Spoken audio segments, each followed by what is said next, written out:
안녕하세요. 유키프렌즈로 천년성체 준비하기. 오늘은 제22강 고해성사에 관하여 살펴보도록 하겠습니다. 시작 기도로 성호경을 바치겠습니다. 성부와 성자와 성령의 이름으로 아멘. 이번 시간에는 치유의 성사인 고해성사에 관하여 살펴보겠습니다. 고해성사는 하느님과의 만남인데 이 만남으로 하느님께서는 우리의 모든 죄를 용서하시고 우리가 교회와 화해하도록 이끌어 주십니다. 죄란 무엇일까요? 오른쪽 위에 링크를 참조하셔서 좀 더 자세히 살펴보시기 바랍니다. 죄는 하느님 그리고 이웃들과 멀어지게 만드는 모든 것을 뜻합니다. 우리가 선과 사랑에 머물지 못하도록 하죠. 모든 죄는 나쁜 결과를 가져오는데 죄로 인해 우리는 우리 안에 있는 무언가에 상처를 입습니다. 사람들 사이의 관계뿐 아니라 하느님과 인간 사이의 관계도 나빠지죠. 가벼운 죄라고 할 수 있는 잘못된 행동들 그리고 정말 나쁜 일인지 알면서도 그 일을 해야겠다고 생각하고 실제로 그 일을 하는 중대한 죄도 있습니다. 옛 표현에 따르면 중대한 죄는 죄를 인식하고 있음에도 저지른 죄, 고의로 저지른 죄, 하느님의 뜻에 완전히 반대되는 죄를 의미합니다. 가벼운 죄든 무거운 죄든 죄를 지으면 고해성사를 통해 용서를 받아야 합니다. 고해성사가 죄 중에 있는 우리를 돕기 위해 하느님이 마련하신 은총이라는 점을 중요하게 기억해야 할 것이지요. 죄와 잘못을 혼동해서는 안 됩니다. 예수님께서는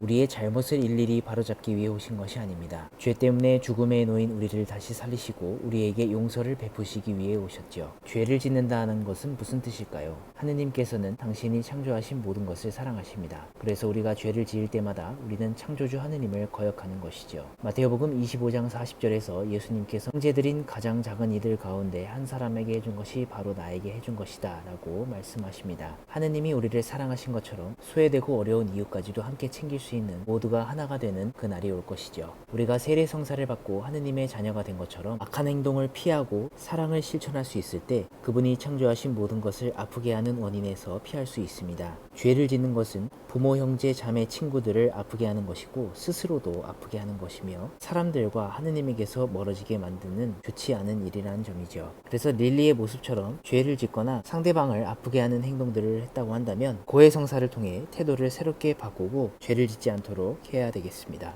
고해성사는 어떤 단계로 진행될까요? 고해성사는 5단계로 진행이 됩니다. 먼저 성찰하고 그 다음에 죄를 뉘우치며 죄를 짓지 않기로 결심하고 고해소에서 사제에게 고백을 한 다음 사제로부터 받은 보석을 이행하면서 새 출발하는 것이죠. 성찰은 자신의 양심을 돌아보는 것에서 시작됩니다. 어떤 나쁜 죄를 저질렀는지 사랑해야 하는 의무를 다하지 못한 것은 아닌지 스스로를 살펴보는 것이 성찰입니다. 성찰과 함께 자신이 지은 죄를 깊이 뉘우쳐야 합니다. 그리고 다시는 같은 죄를 짓지 않겠다고 결심해야 하는 것이지요. 이렇게 성찰하고 뉘우친 잘못들은 잊지 않기 위해 종이에 적어두는 것도 중요합니다. 밥의 모습을 보시게 되면 고해소 앞에서 자신의 잘못을 성찰하고 뉘우치며 결심하는 모습을 볼 수가 있습니다. 이제 고해소로 들어가서 자신의 죄를 사제에게 고해하는 단계로 나아갈 것입니다.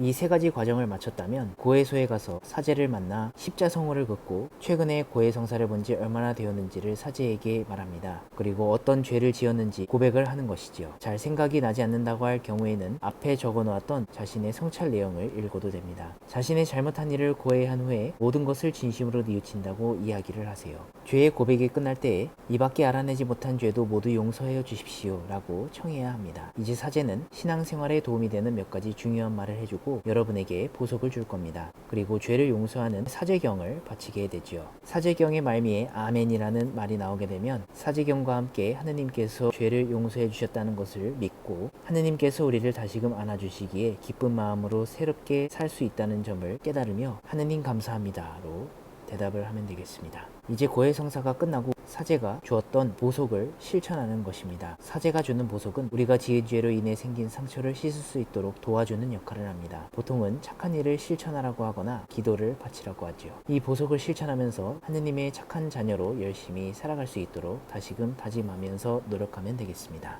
우리가 고해성사 때 했던 이야기를 사제가 다른 사람에게 이야기할 수 있나요? 절대로 말할 수 없습니다. 고해소에서 들은 이야기를 비밀로 하는 것은 정말로 중요하고 반드시 지켜야 할 규칙입니다. 이것을 고해성사의 비밀 유지라고 하죠. 이 비밀을 유지하기 위해 목숨까지 바친 사제도 있습니다. 고해자들의 수호성인인 네포무크의 유한 성인은 자신이 살던 곳을 다스리는 왕에게 체포되어 그 이유는 왕비가 고해성사 때 무슨 말을 했는지 알려달라며 성인에게 요청했지만 성인이 결코 말할 수 없다며 거절했기 때문입니다. 성인이 죽은 곳에 있는 다리에는 고해성사의 비밀을 지킨 성인을 기리는 동상이 세워져 있다고 합니다.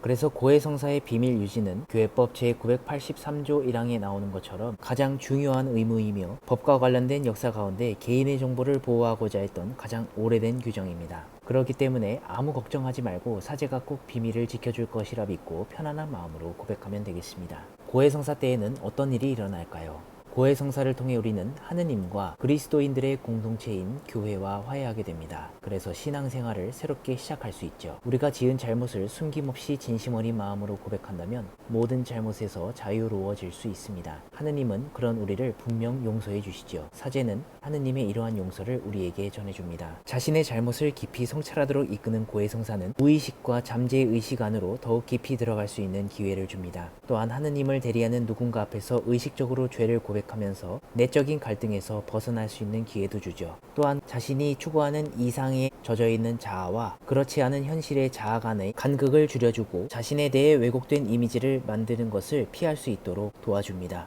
자신의 죄를 고해하면서 왜곡된 자신의 이미지를 줄여나가면서 죄로 억압된 요소가 양심 안에서 건강한 방법으로 회복될 수 있도록 도와준다는 점에서 고해성사는 우리의 심리에도 큰 도움이 됩니다. 그런데 잘못을 왜 하필이면 사제에게 고백을 해야 할까요? 예수님께서는 요한복음 20장 23절에서 다음과 같이 말씀하셨습니다. 너희가 누구의 죄든지 용서해주면 그가 용서를 받을 것이고 그대로 두면 그대로 남아있을 것이다. 사제는 예수님께서 사도들에게 맡기신 이 사명을 고해성사를 통하여 오늘날에도 계속 수행하고 있습니다. 물론 다른 누군가에게 자신의 잘못을 이야기하는 것은 분명 어렵습니다. 하지만 우리의 양심을 짓누르는 것들이 무엇인지 살펴보고 그것을 이야기하는 것은 분명 도움이 되죠. 사실 우리는 죄를 사제에게 고백하는 것이 아니라 하느님께 고백하는 것입니다. 사제는 하느님이 우리의 이야기를 듣고자 우리 곁에 보내신 도구일 뿐이죠. 또한 우리의 죄로 인해 상처받은 교회를 상징하기도 하죠. 인간이면 누구나 자신의 죄에 대해 용서를 청해야 합니다. 그래서 루카복음 15장 7절에서는 예수 그리스도께서 회개하는 죄인 한 사람 때문에 하늘나라에서 더 기뻐할 것이라고 말씀하십니다.